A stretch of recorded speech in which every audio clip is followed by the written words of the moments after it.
So one of the most prevalent problems going on in society these days, especially Western civilization, the problem with the most magnitude among like another 10 or 20 so problems, here lies this problem. It's simply the fact that we're constantly bombarded with chemicals from whether that's water, plastics, GMOs, the ingredients within the food. All of these are like the five horsemen. There's many more horsemen, but for this certain analogy, the five horsemen of chemicals in which disrupt your hormonal system. Now, most everybody in the US is vulnerable to all of these chemicals at time, any given place. Uh, it's actually really difficult to get away from these chemicals, right?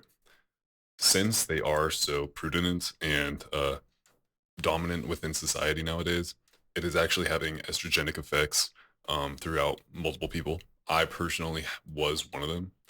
I was living a life very secular, and there was a bunch of all these things that I'm describing, all these chemicals that I'm describing. I noticed particularly, I was, I can't go too much into it for, educational purposes. We're not going to even touch on any like deep stuff right now, keeping it on YouTube. But pretty much my testosterone levels were suppressed to some extent, right? And this was causing a myriad of health issues further on down the road. And I'm here to say you could actually fix it and mitigate the effects within society that are so easily available for us to come by. Right. They're always like latching out to affect us in a way. So just to get into it, a lot of the drinking water is like whether that is tap water or bottled water. I'm talking just like every bit of drinking water there is in the US. I would say at least 60%. I would say more like upwards to 70, 80%. The water is genuinely contaminated with some sort of filtration and purification methodology. Now, is this methodology malicious intent, specifically made to cause these side effects? That's a whole other debate. Me personally coming through and coming on YouTube and all that shit. Pause. I gotta say that it's unlikely. But I mean, it's definitely worth to do your own research and actually come to a conclusion yourself, because that's how people form ideas. But regardless of all of this, uh, water, especially drinking water, particularly drinking water in this case, goes through 4 to 5 most average like steps on purification, which is disinfection, sedimentation, filtration, distribution, and coagulation and folication. Now, all of these methods introduce external chemicals in which to purify the water. Now, purifying water is obviously extremely important to do.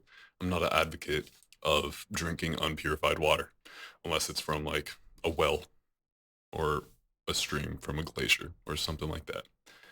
Now, all of these chemicals in the purification process, all of them strip the water of their vital electrolytes and minerals. Why do you need electrolytes and minerals when it comes to drinking water? Because your body, without the minerals and electrolytes, simply does not have the capability of digesting the water fully and becoming within oneself hydrated. So, all of these water purification chemicals take away from water's innate health properties, which we as humans have been drinking for millennia, right? Uh, very vast and very rich in minerals, vital for us in our stomachs to truly like understand what is happening. Also, the minerals and electrolytes, not really the electrolytes, but the minerals in this case really help the gut microbiome. And the gut microbiome is like a direct pathway to how much serotonin you as a person are able to create. There's actually like 30 to 40% of the serotonin within one's body is produced via stomach and the guts. So having healthy guts is just as important as having like a healthy brain and vice versa. Right. So that was a gist of the water scenario that's going on. Now I'm going to get into the food scenario. So pretty much what's going on with the food in. Okay, we're back. Sorry, that was a little interruption. Anyway, so the food, there is two main things going on with the food nowadays. So a lot of the food, especially like the whole foods, like tomatoes and fruits and veggies and like bread and the whole foods, like steak and the meats. A lot of them are genetically altered to some capacity, right? Whether that's using steroids to beef up the cows, like using like trenbolone to beef up the cows. That's what that a lot of people do. That's a form of genetic mutation, genetic uh, manipulation within itself, right? That's a form of using GMOs. Now, this usually only takes place in like our vegetables and our fruits. It's ever so prudent in that regard. Therefore, you need to really, have a high amount of awareness in regards to what food you consume and what food you get, because the majority of it is straight from, genetically modified institutions, to be more practical in my vocabulary. It most closely resembles an institution. Regardless of that, the best scenarios in which to fix or rectify this scenario is getting your food from either a farm that you have created, which obviously is expensive in both time and money, or you could outsource your food to like a local farm. Those are two like really good fucking methods to get like some high quality food, right? So I recommend using those two. But that is vastly rare to come by. It's not really a commodity that is, uh, you know, that frequent within society, especially nowadays with everything being so secular. So that's an option within itself. But another option, simply just find a good retail. There are stores and grocery stores within like towns and cities that do sell food that is relatively organic, relatively healthy. Obviously go for that stuff. Now, this seems like common sense, but you really have to take into consideration that a lot of these foods that say organic, in fact, they're just as non-organic or organic, matters how you look at it, as all the other foods on the aisle and on the shelves. So you have to almost do research on individual companies if you are getting food from local retails like that. Okay, so another thing that I want to talk to you guys about are plastics. Now, you probably have heard in the media that certain plastics contain BPAs, and if you do some research on BPAs, you actually come to the conclusion that you come to the discovery rather that the BPAs within themselves are almost a pseudo estrogen. It's very bizarre. They're almost a pseudo estrogen. Therefore, like when it reacts to your body and when your body reacts to that chemical in itself, your body kind of confuses it as a estrogen substitute. And this could and often does, you have to do the further research on your own to make up your opinion, but it is directly connected with disruptions in your hormonal health.